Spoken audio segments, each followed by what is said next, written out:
non mong này mày bên cái bang met vài buồn sang khắp yang để gan new thưa cái ta bar nuôi yang buk lạ thầu miên cái nắp buồn sang ta boh này hem pat boh met vài ta boh này lại cái boh lum ta lại bình yuan lại cái nhiều bọc boh leh tang mak cái lại soh tang ta nhiều yuan na pi bang pro yu cái lại sun ngan do nó lại sun ngan này hem pat nhiều mak bình công chức bình tập pul prong leh tang hàng nhầm chút sur tang ta nhiều này hắn ấy pi bang pro bình tập pul nhiều yap bình cái bong ngan sun ngan lại mau pak tu nó ni pak tu nên anh nhớ đã boh lăng như lưới mà bình phun dạ rõ tôi hàng ba bộ phun tu prong như lẽ bộ prin như hiểm bả bộ nguyên phú trọng nên đa như lẽ trong tham nhũng xăm cái trong tham nhũng này lại nhô này hiểm bả đã bộ nhiều pui lại trong tham nhũng nhô về ra lại cái nào buồn trăng group pol lại nhô lại bằng ngàn cái nào buồn sang lại bằng ngàn cấm nước chẳng cần hàng một mà nấu lại duyên nó pi bằng rõ tôi còn mà đấy về luat mô tô ít sai cho nước này rằng là mô sam là mô ít bằng đai bò đá bằng ngăn bằng trầm cái nào mà ra cả đang thâu mà mùa đang thâu buộc nhẹ nó đất thâu ta sẽ cho mỹ mà cắt cãi mà nạ vẹt rầm đang lệ mà nạ vẹt thằng đang lệ có mỹ mà yom mỹ mà nhá mà như rầm này ạ nút tập bộ này cái đang có sản Việt Nam này cắt cãi mà nạ vẹt group như bộ này lại bằng ngăn xuân ngăn là bao nhiêu cái nào lại ai mang được đại ố lệ từng nhô này lại bình bằng xuân ngăn màu pa tôi cho này lại chỉnh rằng dập màu cổ có chức có quyền bằng pull đáng cộng sản Việt Nam mà do nó ra này mày trả pre để mở cật lại bị hấp cái đảng cộng sản Việt Nam này lại nhô rằng bùa nhô bùa rằng nhô lại không vững ạ bắt tôi rằng nhô mông này biết rồi nó mà pre để mở mông luôn này hiện này. Một trong những lãnh đạo hàng đầu của Đảng Cộng sản Việt Nam kêu gọi tập trung xác định sai phạm của các quan chức là đảng viên và các tổ chức đảng trong việc điều tra các đại án kinh tế. Dù nó này bố heo, pi bằng pro nhẹ dòng thư được pi bằng càng bất đa bình pol đảng viên mà pro lấy bằng prak nhiều đại án nó đại án đấy bố lấy cái này hả bạn cái này nhố ra cỡ lấy nhô vô văn thượng này kêu gọi xác định trách nhiệm quân chức trong đại án nên ra bộ này các bạn đã bộ lấy hả có trả lời này thật là nhớ một học lấy ô phần này các bạn có nhiều po rung răng đã buồn sang nhiều po mà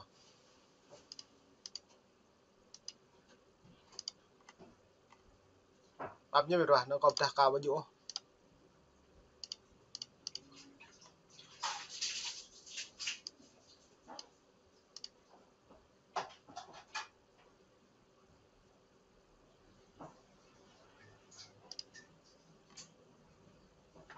một đầu một ở mại này rồi đang một là nhật đom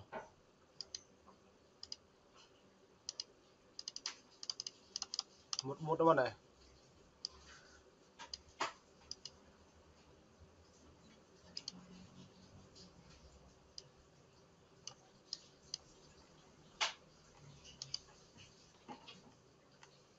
việc màn hình lệ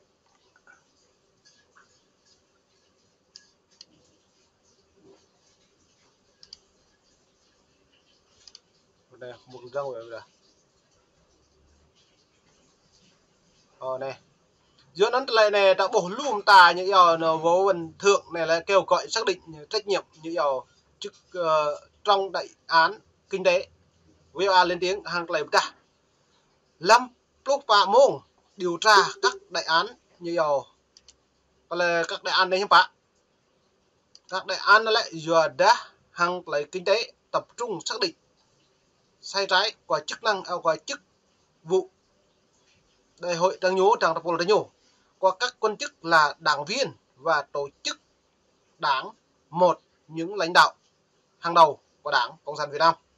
do nó lại này nhục càng mong lệ càng mạ pa du cho bi bằng prot lại tham nhung mong bạn nhập viện chính phun ở khai nhà lại chính trời mong Nguyễn Phú Trọng do đó nó ra này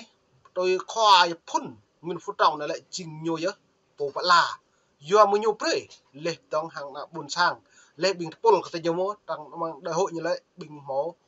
tổ chức có quyền là tùy ngại duyên nạp lại như trăng ngại đây bằng pol là như trăng ngại thế nhung duyên đặt cặp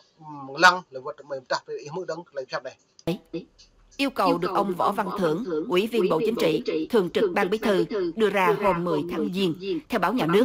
Và ông có nhắc lại câu nói cửa miệng của Tổng Bí thư Nguyễn Phú Trọng về chống tham nhũng là xử lý nghiêm minh, không có vùng cấm, không có ngoại lệ. Tôi như lệ thực hiện cầm rọ ngạ này lại hiếm bá. Bộ màu vùng cấm bật hàng ngoại lệ bất cứ bằng đáng trong bộ nội bộ có đáng. Lệ tương không ngạ rọ nghiêm minh. Không ta gật lời này. Nôn tập bộ hiếm bá lại gật lời này. Mang nôn lệ vật nhủ lệ đang chỉ thứ từ nó mà. Tôi như lệ này sau kiểm tra đã xem xét trách nhiệm xử lý nghiêm chính nhiều kịp thời các chức năng nhân viên đảng vì nhân phẩm nhiều giữa kỷ luật nghiêm túc với đảng nó như lại này pi bằng pro hàng lại đa lệ tướng hàng lại thứ pi bằng pro không mà pro nghiêm minh vật khoa là vật bính đảng viên không lại bắt đi lại tập trung đơn do nên lại là lăng miệt vã khởi đại này nhiều rung răng prong print cật lăng nội bộ của đảng cái nhũ lệ trong lại xuân ngàn cái đạo buôn sang xuân ngàn lần chặt cắn một mà nữa này nên khắp mưa đắng lại nhiều vấn ngại thằng cái nhiều này nhiều rung răng prong print mừng ní tổng này mừng ní tập trong nội bộ của đảng cộng sản Việt Nam. Việt Nam đang điều tra hàng loạt vụ lừa đảo và tham nhũng lớn tại các doanh nghiệp như Vạn Thịnh Phát, Tân Hoàng Minh, FLC, Công ty Cổ phần Tiến bộ Quốc tế AIC. Nhưng tới nay chưa có quan chức nào bị quy trách nhiệm. Trước đó, hôm 4 tháng Giêng, tại buổi họp tổng kết công tác cuối năm của Ban Nội do nên pi bằng pro hàng lại so mà mong lao tru này cả mẫu vì hội pre lệ trong chịu trách nhiệm cột lại sốc lại phiền này do nên ai nhiều pi bằng lại này là những bạn lại do cất nhiều bậc hiện trạng cất lại này lời này chính cực khoa phun khai nhiều pu lệ trong dạ pro hàng lại xuân ngàn nhiều bộ phun xuân ngàn lò do nên bữa đảng viên bình phun dạ pro trong nội bộ của đảng pi bằng pro hàng nhiều bậc đắp bao che nữa đây do nên cái vô văn thượng này lại nhiều đa hàng lấy càng đa pi bằng pro lệ càng lật làm tức cực lại pi bằng trong đảng cái nhiều vô lấy hàng lại như vậy pro lệ trong hàng lục đắp lại sốc lệ tết cha hàng lại công ngàn lệ xuân ngàn này do đây gặp mỗi đấng lại nhầm đảng này lại phải buồn sang gặp gì chính Trung ương, cơ quan thường trực về chống tham nhũng của Đảng, ông Thưởng chỉ đạo đẩy nhanh tiến độ điều tra để xử lý dứt điểm các trọng án tham nhũng như vụ của công ty Việt Á, vụ chuyến bay giải cứu ở Bộ Ngoại giao, cũng như các vụ việc của Tân Hoàng Minh, Vạn Thịnh Phát, FLC, AIC, v.v. Giờ đó em mở lại cái bảng rồi nhiều rồi về tụ lệ hàng lại công ngăn xâm lược lệ trong lại bằng ngăn lệ hàng lấy binh Bộ Ngoại giao hàng lấy nó mà bạ lệ tụ nuôi Việt Nam tụ ní chặt nhau lệ trong Covid này lệ trong phát làm sao cho có nuôi nhiều mạ bạc nạ buồn sang càng tụ sang nổ gỡ tụ chặt nhau nhiều bạn lắm sao cho có nuôi nhiều mạ lệ máu mà tụ $4 giờ đó mẹ tụ $4 rồi lệ cơ hàng lấy làm sao có nuôi hệ thầu mà tìm tụ không nuôi lệ hàng tí đó nhá ta lấy nhiều bông xuân ngàn cái nạ buồn sang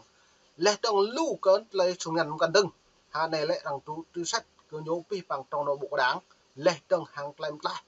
ra này ví dụ mà cái nhú càng ngặt là mẫu chưa đặt pi bằng chặt nhau hàng càng mà chuột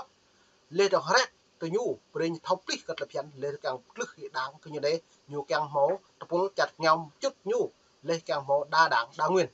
do nó lại đa đảng đa nguyên này không bác do ta có pi bằng một pol cho hai ngọn tụ lực đang từ nhú tụ bạc từ nhú chính là buồn sang ra này từ nhú bằng nội bộ của đảng từ nhú lại vì nhỡ gió đấu tranh vì tiền không phải đấu tranh vì nhà nước do nó trả bộ ra này là buộc hàng là nhiều đúng răng trong pin hàng lại trúc đặt nên mày phải ý mũi biện đi từng tờ Tuổi Trẻ cho biết